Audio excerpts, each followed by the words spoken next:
4 जून को जहां हर भारतवासी की निगाह जो है वो अपने अपने टेलीविजन सेट्स पर था, क्योंकि लोकसभा का जो रिजल्ट्स है वो अनाउंस करने की बात हुई, जहां पर आप सबको पता है कि बीजेपी और इंडिया गठबंधन में काफ़ी ज़्यादा जो है वो डिबेट देखने को आपको मिला। और ये जो फाइट है ये इतना ज़्यादा हुआ है कि आप समझ सकते हैं कि बीजेपी जो है जो 400 पार की बात कर रहे थे वो इस बार 293 पर सिमट कर रह चुके हैं, और इंडिया अलायंस जो है वो भी काफ़ी अच्छा परफॉर्म करी है। और इस बीच आप देखेंगे तो भारत के प्रधानमंत्री नरेंद्र मोदी जो हैं वो तीसरी बार शपथ लेते हैं भारत के प्रधानमंत्री पद के लिए। हालांकि सबकी निगाह जो है वो क्योंकि उसी पर होती है जो कंट्रोवर्सी में निकल करके आती है, वो दूसरी तरफ नीट का रिजल्ट भी आता है। नीट जिसकी बात अगर हम कर लेते हैं तो national eligibility cum entrance test, ये जो टेस्ट है वो कराया जाता है ताकि जो बच्चे हैं वो मेडिकल, डेंटल और आयुष कॉलेजेस में एडमिशन ले सकें, फिर चाहे वो गवर्नमेंट हो चाहे वो प्राइवेट हो। तो आखिर कंट्रोवर्सी हुई क्या? तो सबसे पहला बात अगर हम आपको बता दें तो इस बार जो टॉपर्स रहे हैं वो 67 टॉपर्स एक साथ मिलकर के वो टॉप किए हैं, और इसी के साथ साथ में आप देखेंगे तो 720 नंबर तक लाने वाले स्टूडेंट्स भी आपको देखने को मिल जाएंगे, और ये अपने आप में बहुत ही बड़ा जो है वो क्वेश्चन मार्क रेस करता है। यहाँ तक कि आप देखेंगे तो जो 6 स्टूडेंट्स हैं जो ऑलमोस्ट टॉप रैंक लाए हैं वो सेम एग्जाम सेंटर से भी आते हैं। अब ये सारी की सारी बातें जो हैं वो कहीं से भी कोरिलेट नहीं करती हैं। इसी के साथ साथ में आप देखेंगे तो मुंबई के अंधेरी में आपको देखने को मिलेगा कि जो पेपर है वो 20 मिनट बाद से दिया गया, यानी कि टाइम कंस्ट्रेंट भी उन स्टूडेंट्स को फेस करना पड़ा। इसी के साथ साथ में राजस्थान में कुछ हिंदी मीडियम स्टूडेंट्स को इंग्लिश मीडियम पेपर जो है वो डिस्ट्रीब्यूट कर दिया गया। तो ये कई सारी बातें हैं जो कहीं ना कहीं क्वेश्चन मार्क रेस कर रहे हैं। और इसके बाद आप देखोगे तो महाराष्ट्र गवर्नमेंट जो है वो री एग्जामिनेशन की बात कर रहा है।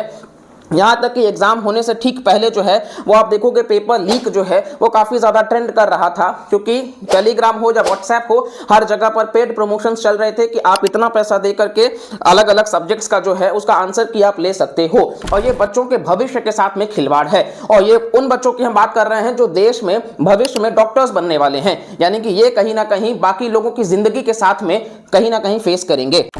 कई सारे तो ऐसे स्टूडेंट्स का भी मार्क्स आपको देखने को मिलेगा जिनका अंक 718 और 719 है।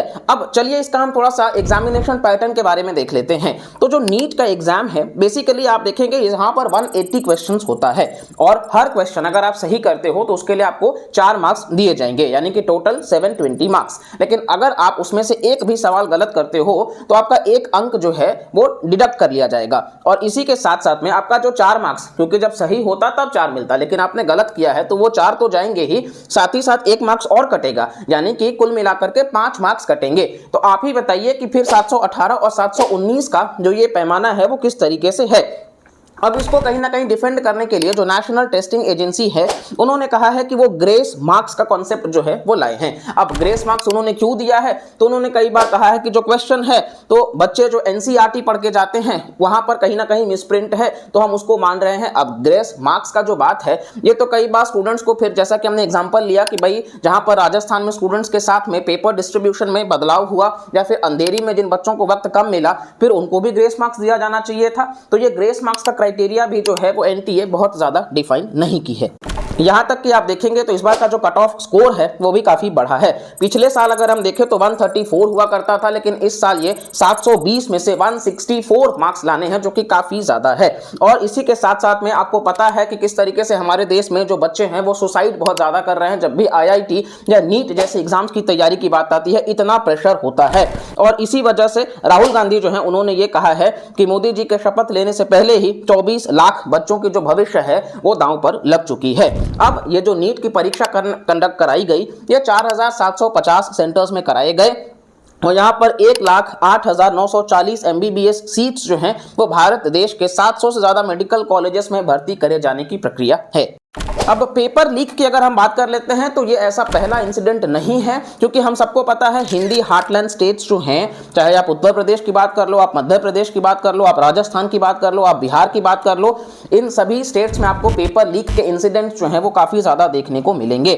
पिछले 5 सालों की बात कर लेते हैं तो कुल 15 स्टेट्स में 41 पेपर लीक इंसिडेंट हुए हैं, जिसकी वजह से 1.4 करोड़ जॉब सीकर्स जो हैं, जो 1 लाख जॉब्स के लिए अप्लाई किए थे, वो सब प्रभावित हुए हैं। यानी कि अनएम्प्लॉयमेंट कितना ज्यादा है। एक तो बच्चे जो है वो कितनी मेहनत करते हैं, कितनी तैयारी में जी जान झोंकते हैं, कहीं ना कहीं से उनके माता पिता जो है वो पैसों को अरेंज करते हैं कि अपने वो बच्चों को हाई फाई कोचिंग इंस्टीट्यूट्स में एडमिशन करवा सके, और उसके बाद बच्चा जो है वो उस प्रेशर को अगर झेल करके एग्जाम तक बैठता भी है तो फिर रिजल्ट आने के बजाय पेपर लीक उसको सुनने को मिलता है। और इस वजह से कई सारे एग्जांपल्स आप सबने देखे होंगे, फिर चाहे वो यूपी कांस्टेबल 2023 की परीक्षा की बात कर ले, राजस्थान में जो टीचर्स के लिए टेस्ट रीट 2023 था उसकी बात कर ले, Telangana state public service commission में असिस्टेंट इंजीनियर एग्जाम की बात कर ले, नीट अभी आपके सामने एग्जाम्पल है ही, और असम में क्लास 10 बोर्ड एग्जाम्स तक में भी आपको ये देखने को मिलेगा। तो ये कई सारे पेपर लीक इंसिडेंट्स जो है वो आपको देखने को मिल रहे हैं। और एक बच्चा अगर जी जान झोंक करके अपना इतना कुछ करने के बाद में उसको रिजल्ट में ये सुनने को मिलेगा, तो आप समझ सकते हैं कि उसके ऊपर क्या बीतेगा। इस वजह से ये वीडियो हम किसी भी पार्टी को टारगेट करके नहीं, या किसी के लिए भी ये वीडियो नहीं बना रहे, ये हम स्टूडेंट्स की आवाज बनने की कोशिश कर रहे हैं कि एक स्टूडेंट जो है वो बहुत मेहनत करता है, तो हम सब भारतवासी को एक होकर के ज्यादा से ज्यादा इसके लिए आवाज उठाना पड़ेगा। इस बार का जो लोकसभा रिजल्ट है वो भी सामने है कि किस तरीके से यूथ जो है वो बहुत बड़ा गेम चेंजर साबित हो सकते हैं। तो आइए अब हम नेगेटिव इंपैक्ट्स की बात कर लेते हैं कि कहीं पर अगर पेपर लीक होता है तो वहां पर नेगेटिव इंपैक्ट्स क्या होगा। तो सबसे पहला पॉइंट अगर हम देखें तो डिसप्रोपोर्शनेट इंपैक्ट होता है रूरल और मार्जिनलाइज्ड कम्युनिटी के स्टूडेंट्स को, जो ग्रामीण या फिर जो पिछड़े वर्ग के लोग हैं उनको बहुत ज्यादा प्रभाव पड़ता है। इसी के साथ साथ में आप देखोगे तो इमोशनल, मेंटल और फिजिकल फटीग हो जाता है। इसी के साथ साथ में आप देखोगे तो जॉब क्राइसिस भी एक बहुत बड़ा संकट में आ जाता है। कहीं ना कहीं एकेडमिक कैलेंडर्स जो हैं वो भी डिसरप्ट हो जाते हैं, और सबसे बड़ी बात है कि जो ट्रस्ट और कॉन्फिडेंस है वो भी खत्म हो जाता है। तो अभी तक सरकार ने आखिरकार कौन कौन से स्टेप्स लिए हैं। तो सबसे पहला पॉइंट अगर हम देखें तो public examinations prevention of unfair means act को लाया गया कि मान लो अगर इस प्रकार की धांधली कोई करता है तो उसको जेल, ये एक पनिशेबल ऑफेंस होना चाहिए। और इसी के साथ साथ में आप सबको पता है कि कई सारे अरेस्ट जो हैं वो होते हैं एग्जाम जब लीक होता है, उसके बाद में जो स्पेशल इन्वेस्टिगेशन एजेंसी है वो टास्क फोर्स गठित करी जाती है और वो कुछ लोगों को गिरफ्तार करते हैं, लेकिन जो धांधली है वो जेल के अंदर से बैठ करके भी होता है, और उसका एग्जाम्पल आपको नीट देखने को मिलेगा। सेकंड में आप देखोगे तो फॉर्मेशन किया गया नेशनल टेस्टिंग एजेंसी का, जो ये एग्जाम कंडक्ट करवा रहे हैं। और तीसरी तरफ आप देखोगे तो ऑनलाइन एग्जाम्स की तरफ ट्रांजिशन किया जा रहा है। यहाँ पे कहा जा रहा है कि वहां पर किसी भी प्रकार का धांधली नहीं होगा, लेकिन एसएससी आपको वहां पर भी देखने को मिल जाएगा। अभी ये वीडियो रिकॉर्ड करते समय भी मध्य प्रदेश में एमबीए का जो पेपर है वहां पर भी लीक का केस निकल करके आया है। तो आखिरकार लकूना क्या है, कहां चैलेंजेस हैं। सबसे पहला बात तो ये है कि जो एग्जामिनेशन प्रोसेस है उसमें कई सारे लूप होल्स नजर आ रहे हैं। दूसरी बात है कि जो आईटी सिस्टम है वो काफी ज्यादा रोबस्ट नहीं है। तीसरी तरफ अगर हम देखेंगे तो जो पेनल्टीज हैं वो भी इनएडिक्वेट हैं, मतलब कहीं ना कहीं एक फियर होना चाहिए जो कि नहीं है। चौथी बात अगर हम कर लेते हैं तो स्पेशल इन्वेस्टिगेशन एजेंसी जो है वो भी लैक कर रहा है।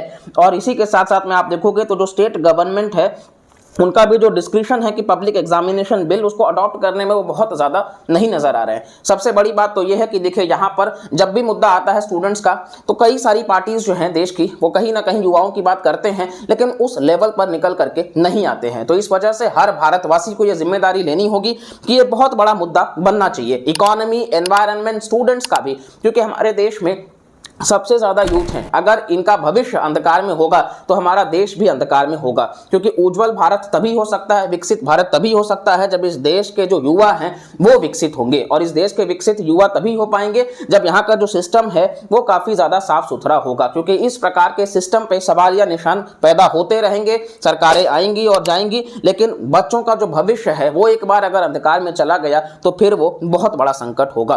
तो इस वजह से कहीं ना कहीं स्पेशल फास्ट ट्रैक कोर्ट्स बनाए जाने चाहिए। यहाँ तक कि कहीं ना कहीं मतलब हर लेवल पर जनता को अवेयरनेस की जरूरत है, सरकारों को भी इस लेवल पे रोबस्ट होने की जरूरत है, और साथ ही साथ में जो एग्जाम कंडक्टिंग बॉडीज हैं वहां पर भी ट्रांसपेरेंसी लाई जाए। इसको लेकर के कहीं ना कहीं बहुत ज्यादा फोकस होने की जरूरत है। तो इस वीडियो से तो सिर्फ इतना ही। अगर आपको ये वीडियो पसंद आया है तो मैक्सिमम लोगों तक शेयर करिएगा। वीडियो को अगर आपने पूरा देखा है तो उसके लिए थैंक यू सो मच। आप अपना लाइक, शेयर और सब्सक्राइब भी कर सकते हैं, और मिलते हैं अगले वीडियो में। तब तक के लिए बाय बाय, टेक केयर एंड जय हिंद, जय भारत।